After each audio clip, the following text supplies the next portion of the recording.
Hello again. Hello again. I've just got a couple questions here, so evidently everything got answered in the course of the school.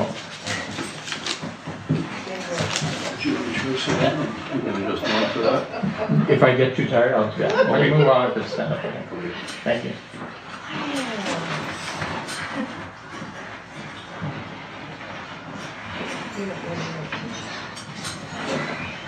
Well, one is always a challenge to answer, and the other is unanswerable. So,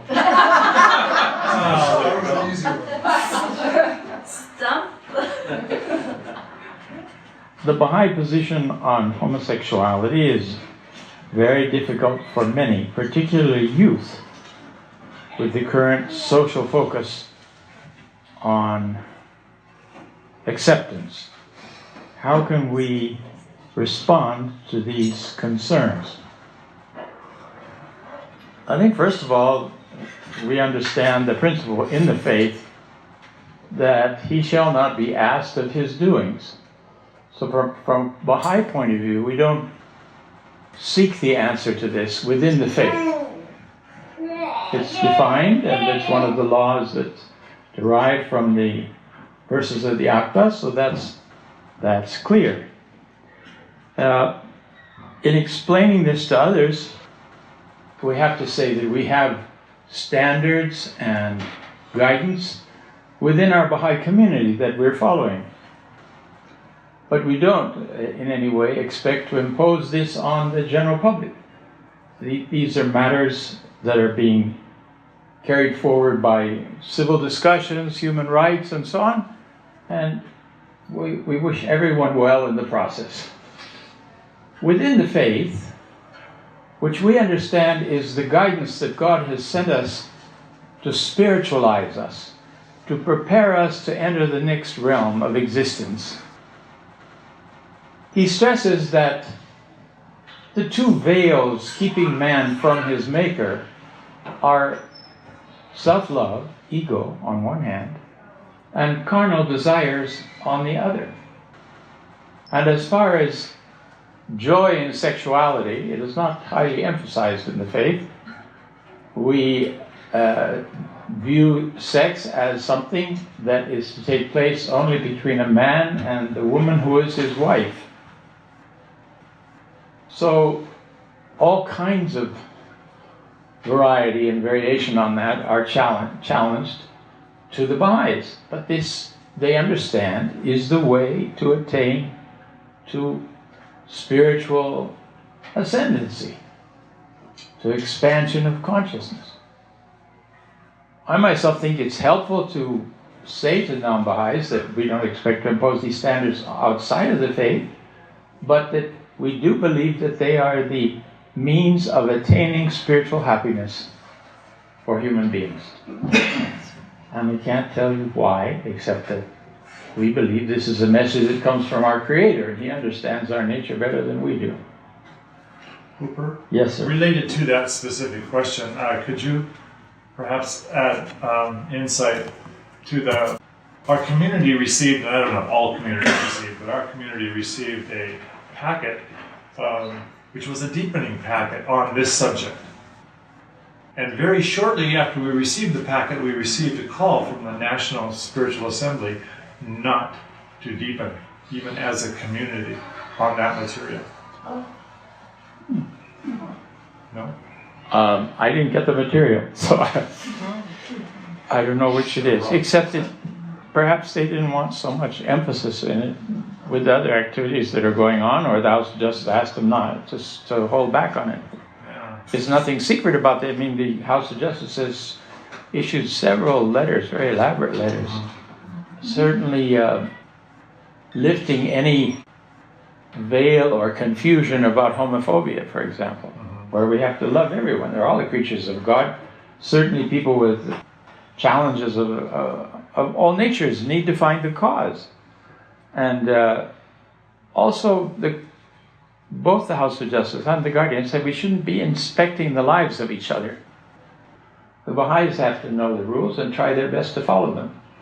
They reported some variations in this from Toronto to the Guardian while he was still alive, and he wrote back and he said that if we begin investigating the lives of individual believers, we will end up with no Baha'is. Well, that's the truth. You have the protection. The only time that such issues as immoral behavior and so on, or displays of drunkenness in public, when they impinge on the good name of the faith in the media or in public circles, then the assemblies have to look into the matter. And looking into the matter usually consists of a warning of sorts that's saying, do you understand the Baha'i teachings on this subject? And then the assembly would like you to make efforts to direct your activities in a different manner. Once, twice, 3 times, 4 times, maybe 5 times warning. It isn't peremptory.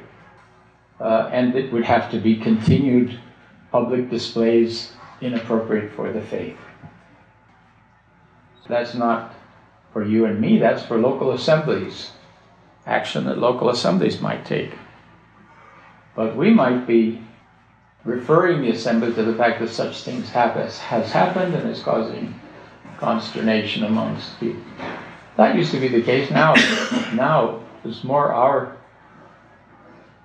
position on it that's more arresting than any misbehavior of the Baha'is, because the public misbehaves worse than any of the Baha'is could work out, I think, most part. Is there any aspect to that you'd want to ask about? What do Baha'is teach about gay marriage? It's not our concern.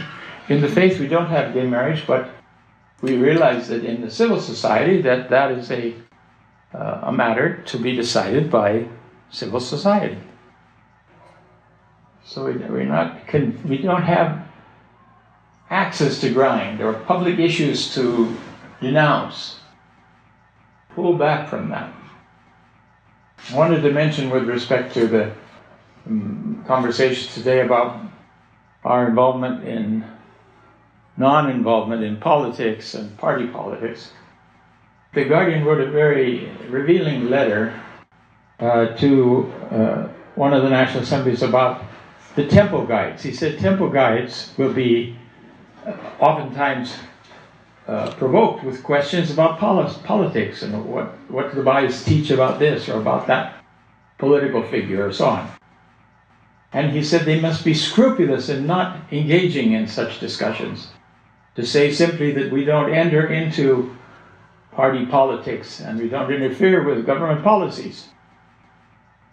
That in itself sometimes seems to us, when we hear about it, as limiting in some way, or we'll have them say, well, don't you care about the future of mankind? Don't you care about anything? Shoghi Effendi goes on in this letter to say, raise the conversation immediately to the international level and say that too few are devoting their lives and attention to promoting international amity, unity amongst the nations, recognition of the oneness and wholeness of mankind, and the eventual implementation of those steps which will preserve universal peace. And that's what the Baha'is are about. It's not that we're about nothing. It's not that we don't care about where the world is going. We're addressing it at the international level, universal level. I think that's a very helpful definition from the Guardian. I'm sorry I'm paraphrasing it, but you can find the letter. It's published. And that's a good thing to know. So what happens if a gay couple that is married, has a civil marriage, then decides to become Baha'is? What happens with their marriage? What happens is that they can't become Baha'is while they're engaged in a marriage of that type. There was a couple that neither the community knew they were a couple. They were coming all the time to the meetings, so they became Baha'is, and then later they heard that there was no gay marriage within the faith. But they had been enjoying their activities in the Baha'i community, and they wrote the National Assembly that the easiest thing that they they will return to being part of the community of interest. And as a community of interest, they got a gay marriage, that's their business. When they understood that they couldn't remain Baha'is in that relationship. Now that's not going to be popular. Eventually it's going to get into the press. Hold your breath. But it's going to publicize the faith at the same time. In an odd way, you know. I mean, there are a lot of people that are not wholly in line with everything that's happening and think that human beings have a higher order of life and so on. It's becoming so generalized, the idea of homosexuality. I think that it is going to be a tough nut for us to deal with. Yeah, when we look at our daughter in middle school, I don't know too many of her friends that don't identify as trans, pan, bi, or the 72 other versions of homosexuality out there. Yeah, no, it's There are not too many very kids right now identifying in large. You can't mention God in school, but you can mention the importance of you choosing your own gender. Right. And there have been cases of children being taken away from adults where the children complained in the school that their mommy wasn't letting them change into being a girl. This was in Toronto newspapers last year. It's very strange. It's strange stuff. So much for the parents saying, when you're 18, you can make your own decisions about this, which is, I think, certainly that would be the position of Baha'i parents, I would think. But it's going to be a lot of splitting of the way, so to speak. It doesn't make Baha'u'llah less Baha'u'llah. And he is the Lord of the Covenant, and he is here to carry humanity to another stage on behalf of the God that created and sustains us. So I think that, I don't know, I feel like this explaining that we have this pattern in our own faith, we have decisions. Earlier on, I heard Baha'is answering, what's the position of the Baha'is on homosexuality? He said, the position of the Baha'is on homosexuality is identical with that of all the other great religions of mankind. Next question. If you don't want to get into it or you don't feel like you can explain it, you can just say that that's always been a position of that. Which shows to us that it's not a matter of great importance from a spiritual point of view. But there are some other Christian remnants, particularly, that are conducting gay marriages. Oh yes, no, that's true. Which, if you wanted to pursue it and say this isn't in concert with your teachings. Okay.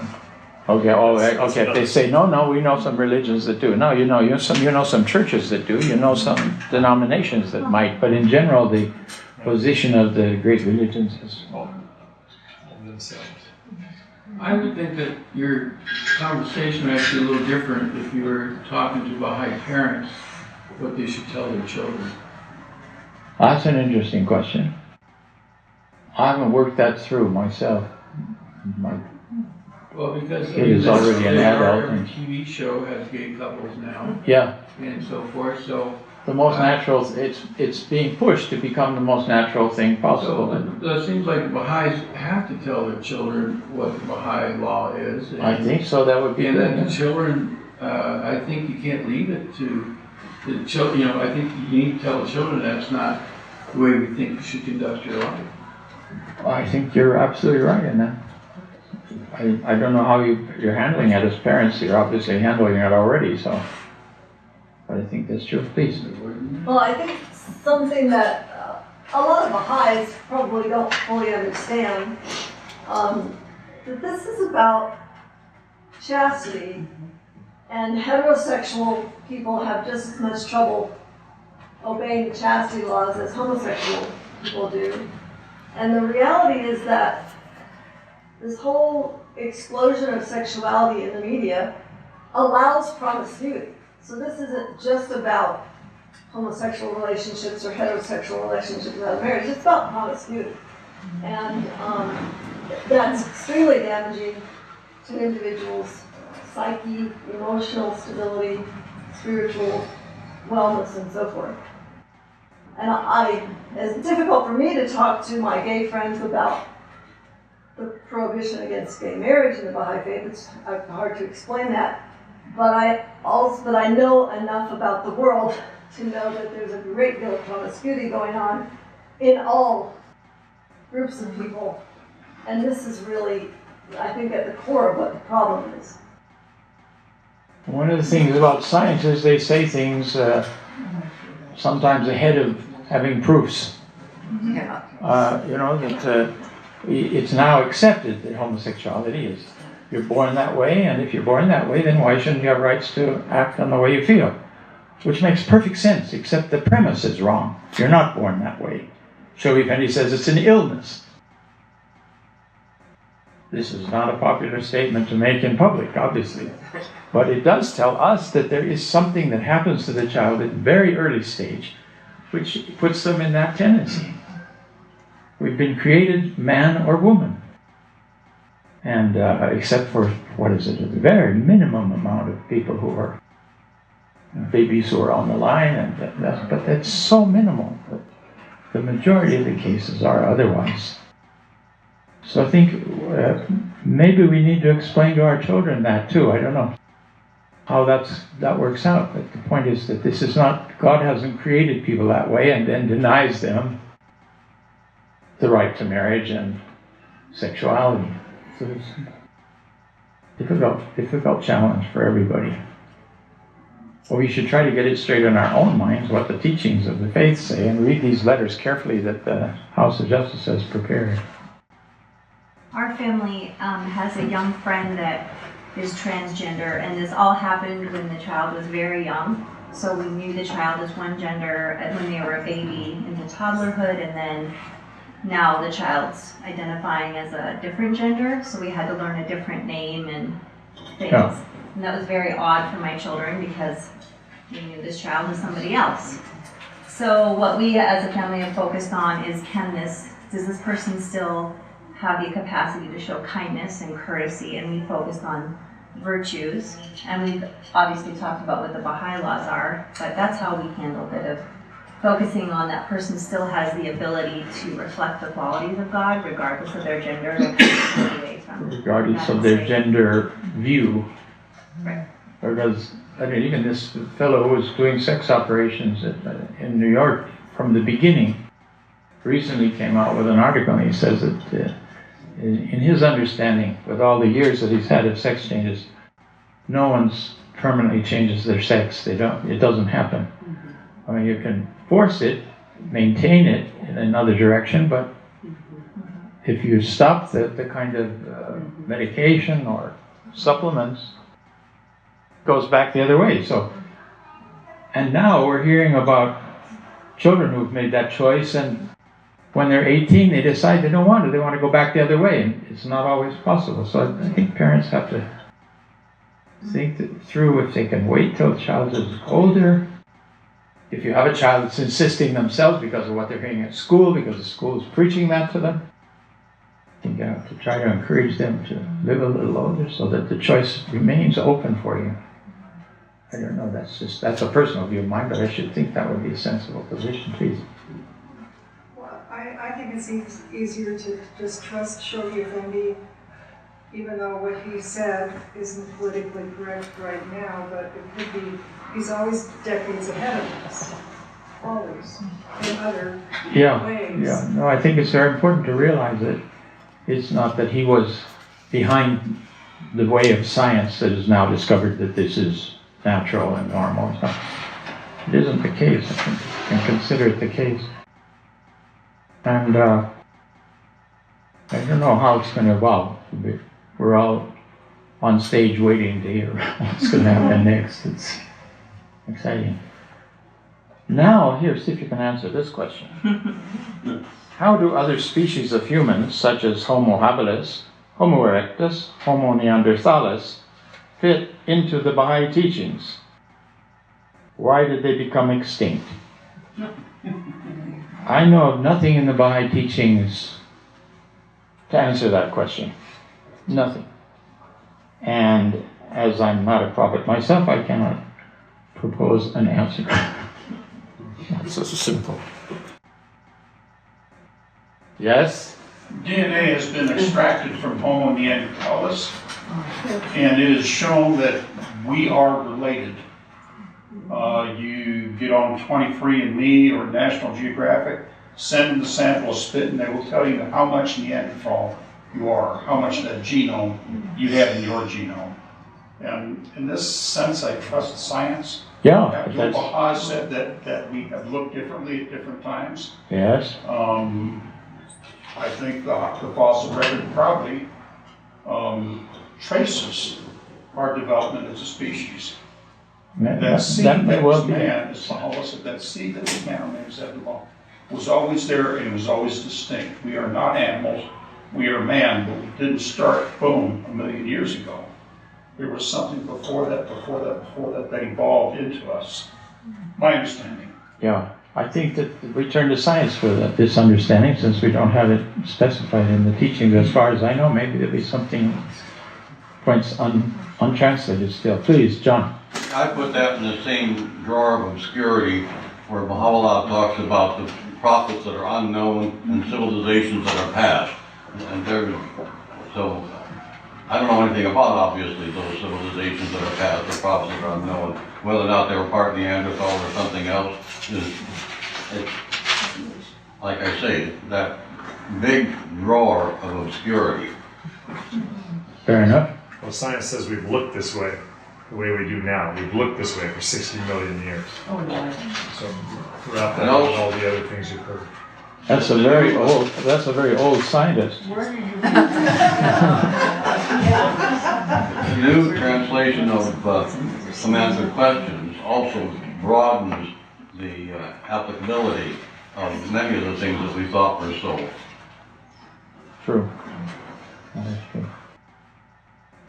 Friends, I don't know if you have any other questions. Would Please. you repeat what you told me today about, I say, loving how we would learn in the next world, because I love books in this world? Oh, yes. The question was, how am I love books in this world, how am I going to get along in the next world where there are no books? But how is it? Baha'u'llah himself, he says, I'm quoting from the crystal-like tablet of such and such. This is the line 4 and 5 of that, or something. Obviously, we have writings in the other world. That's the archetype of our own writings. And it's from that infinite model that's flowing into the manifestation and translated into our human language that we have our literature. Why are we going to be deprived of it?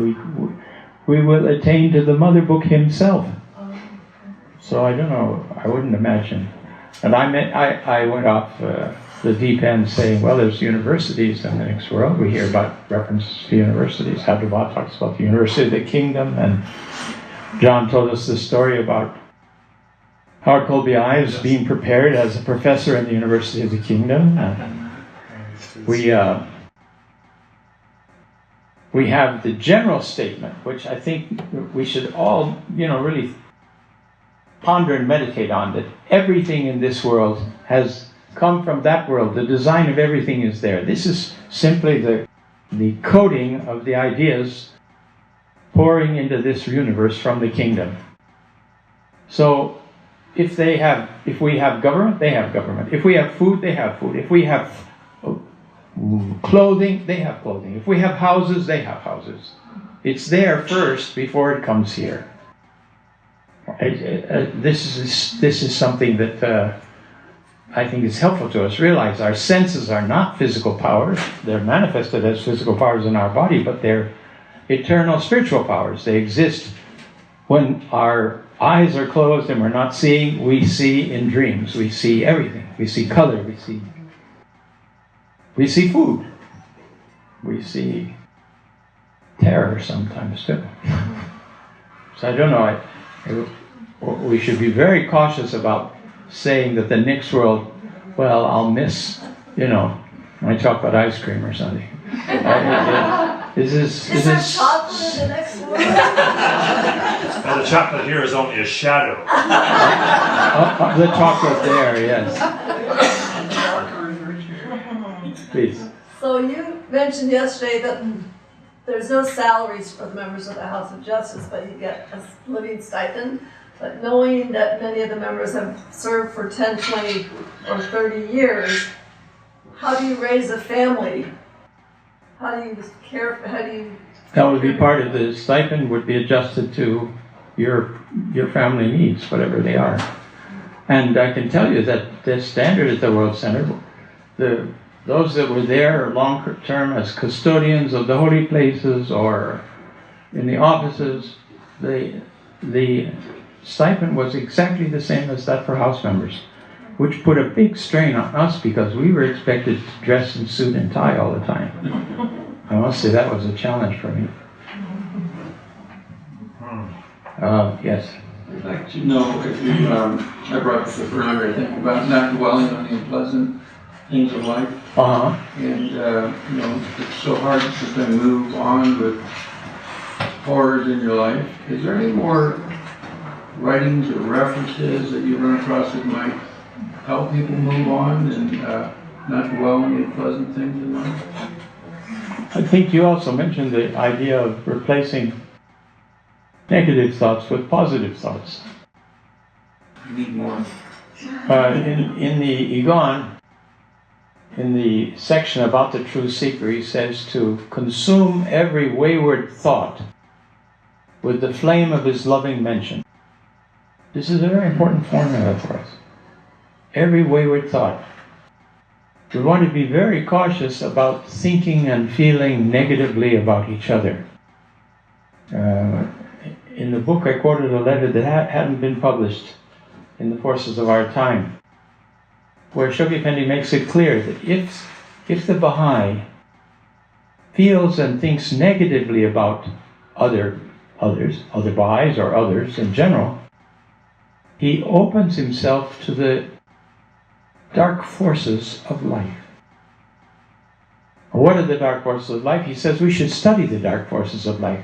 We should make a list of the ones that Shoghi Effendi at least mentions. Right at the top is irreligion, communism, these false gods, the anger, the passion, all these are negative forces which come into us. Envy, another one. You can list about 35 that Shoghi Effendi has actually named in different settings. But what's so interesting about that is that it isn't not speaking negatively. That would be backbiting, we know about that. He says thinking and feeling negatively. And the whole point is that Shoghi Effendi said he didn't think that by the Baha'is having thoughts of peace that we would be able to prevent war. Fair enough. But we don't want to have thoughts of war in our own reality because that blocks the light of his divine guidance that's supposed to illumine us. So we want to keep moving off negative subjects as fast as we can. And of course they're coming at us from all sides. But I think that generally the life of devotion of a Baha'i, the fact that we read verses of God in the morning and evening and we have our obligatory prayers and we do our fast annually, all this helps us to be able to deflect negative thinking. It's not that we don't see what's going on in the world, but we have to realize it's not healthy for us and certainly not healthy for the Baha'i community if we're holding hostility against other members of the community. Okay, I've forgiven so-and-so, he told me I have to forgive, but forget, I can't forget. So you're still, this negative quality is dominating your thought. You want to move beyond that. I think this is a very serious subject, essential to our going forward with communities where we are loving and united. We are loving and united because of Baha'u'llah, not because of each other. Abdu'l-Baha and Shoghi Effendi both say if we look at each other, if we look at one another, we can find infinite imperfections.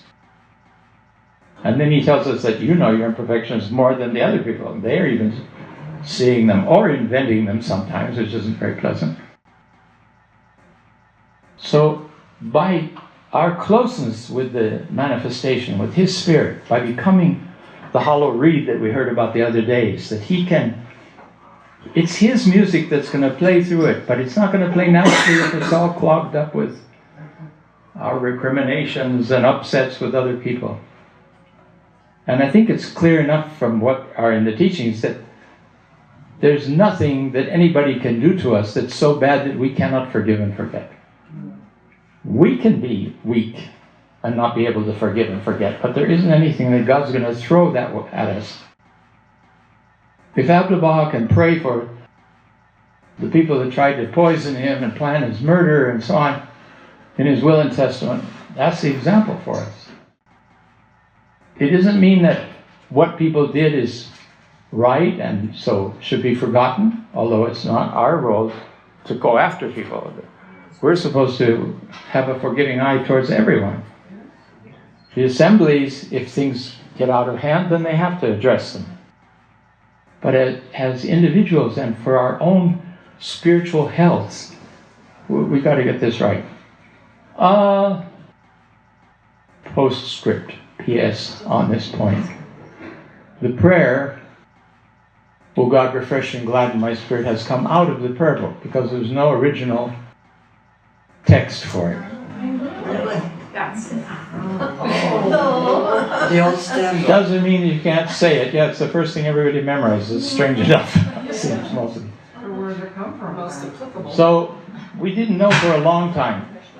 Last year I found in reading diary notes of the secretaries of Abdu'l-Baha after he returned from the United States. One evening he was talking to the friends and he said, "Say to yourself, O God, refresh and gladden my spirit." And it's an oral transmission, so it's like a pilgrim note.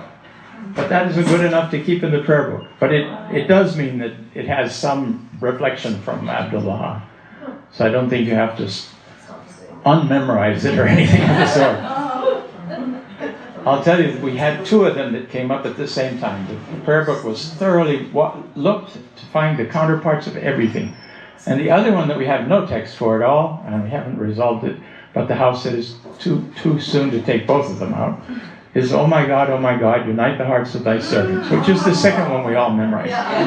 The two human prayers are the ones that attract us and we memorize. It's strange, very strange.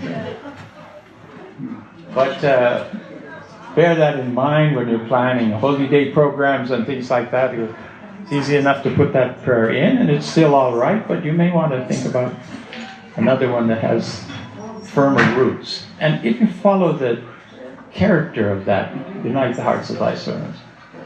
Thou art more friend to me than I am to myself, all that kind of thing. It's not the way prayers normally finish. Sir?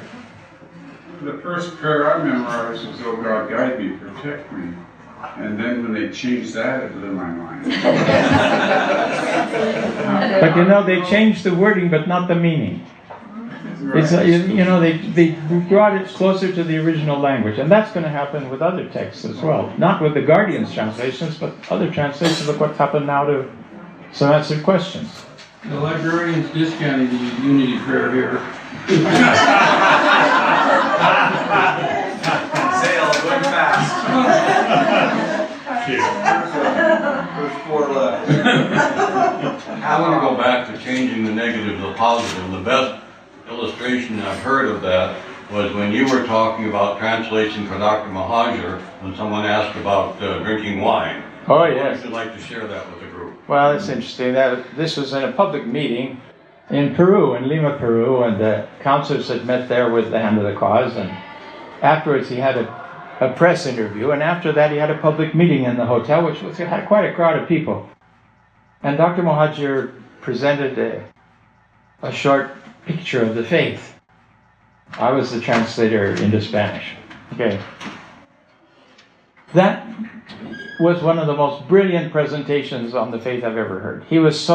Because he was so intense, he was spontaneous, and he had this terrific confirmation that was coming. So he made a picture of the faith, in 20 minutes that was an overview that just drew everybody in, to the point where they had nothing to say. They sat in absolute stillness. Talk ended, nobody moves, nobody says anything. The chairman of the NSA saunters over to me and says, will he take some questions? Will Dr. Mahajer take questions? I said, Dr. Mahajer, will you take any questions?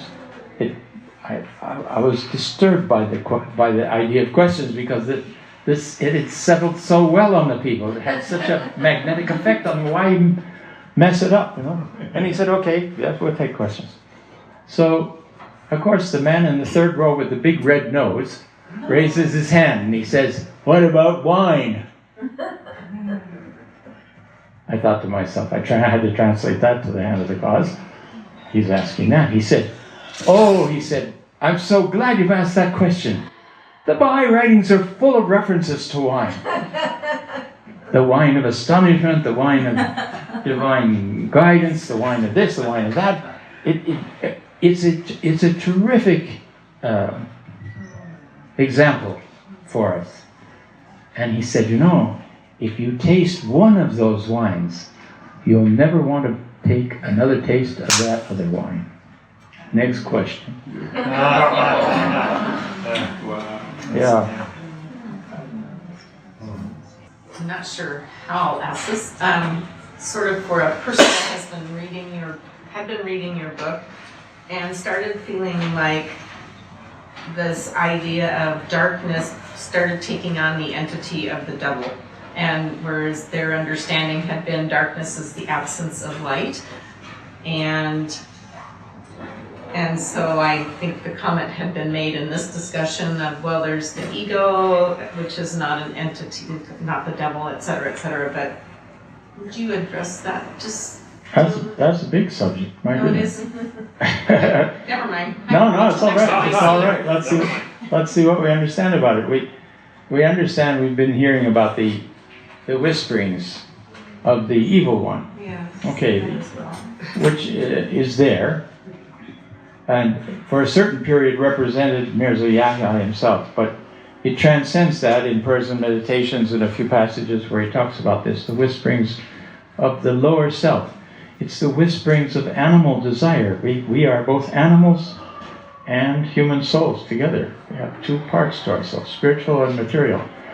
The physical constantly sends suggestions to us about delightful, material, sexual, whatever it happens to send. I think it sends different ones to women and men, but in any case, it sends them continually without stopping and requires, Shoghi Effendi, as I was mentioning, daily vigilance in countering them.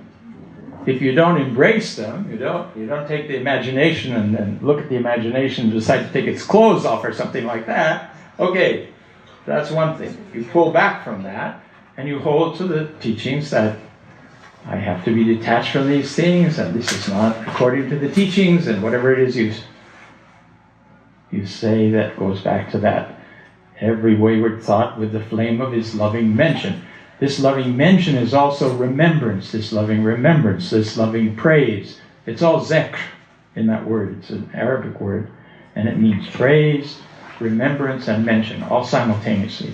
So the house of worship is the house of the remembrances of God, but it's also a house of the praises of God. It's the house where God is mentioned. It's it's hard to separate them. The Guardian says, for example, remembrance of God is the healer of all thine ills. It's the healer of everything. So that's where we keep wanting to turn. And perhaps the easiest way to remember him when a thought comes to us that we don't want to engage and develop is to say Allahu Akbar in our hearts, to use his name, Allahu Akbar. Bismillah, Allahu Akbar. Bismillah is in the name of the All-Glorious, which Baha'u'llah says, use at the beginning of every enterprise. Whisper it to yourselves. What enterprise greater than you want to talk about the faith with someone?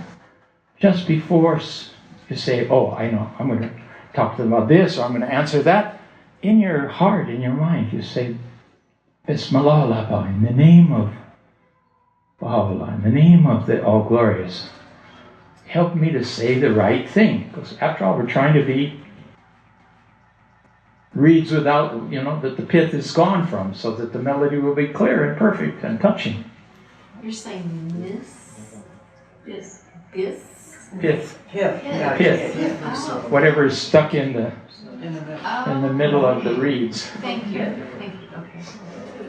That's apart from something's really pithy. Yes, I understand. That's another That was another version of that word.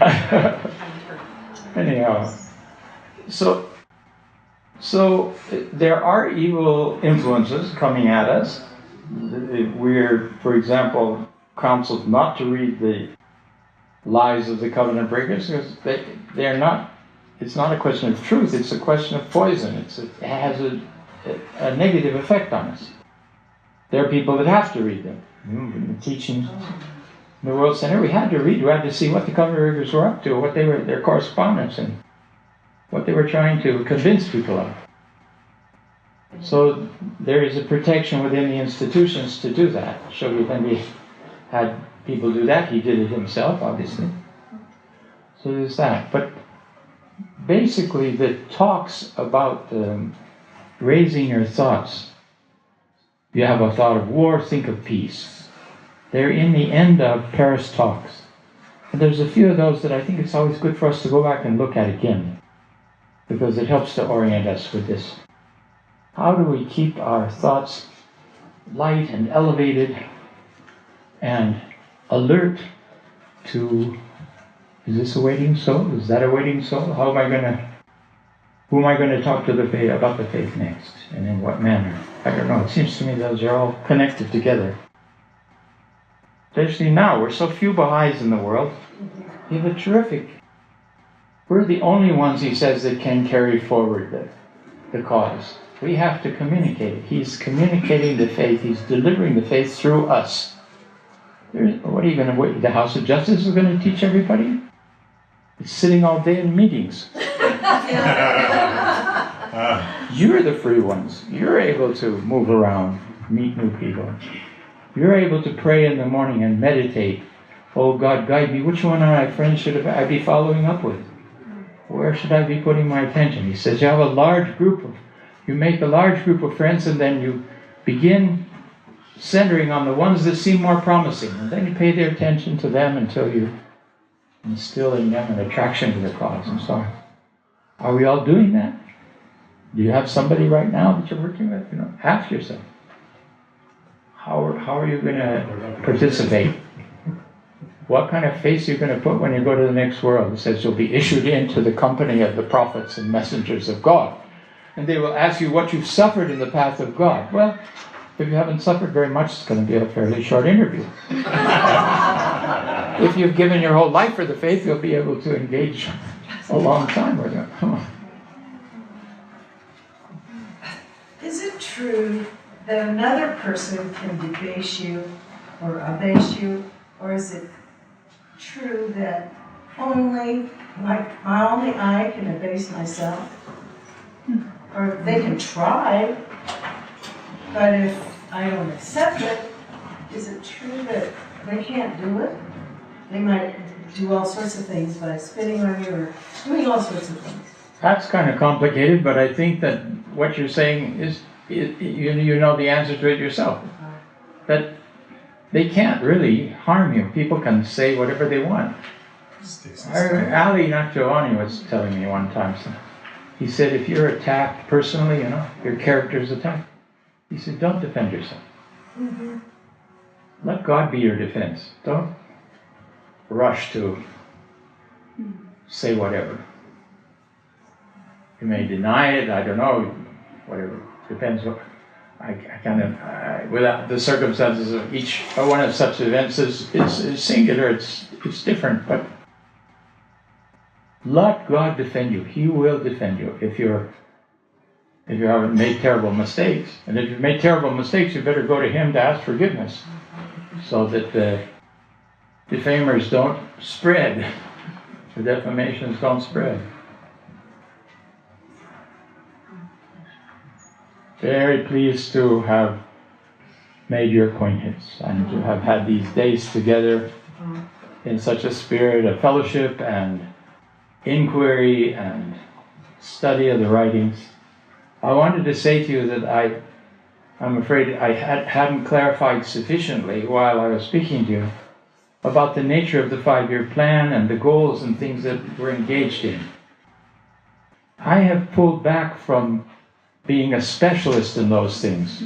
and leave them, because I find the institutions themselves have different answers at different levels, leave them to define. You ask me a question about procedure within the plan, or what should we do at this stage of this phase of that cycle of growth or something, I just refrain from it. And I go back to this, the individual responsibility we have to Baha'u'llah, which gives us the kind of energy and vitality to be able to withstand all of the various aspects of trying to fulfill the plan. So I'm certainly behind the plan and look forward to your own success in the plan. But I've felt it prudent, as from the position I'm coming from, to talk more on these spiritual subjects than on the technicalities and procedures, which are quite available, and there's a whole lot of messages about them. And I haven't dominated every aspect of it. I left the house in 2010, just before that long message came out. The longest Rizwan message we've ever had, I think, isn't it? Or was it to the counselors' conference? Yeah. So thank you very much for your friendship and your kindness and your love. Thank you for coming. Okay.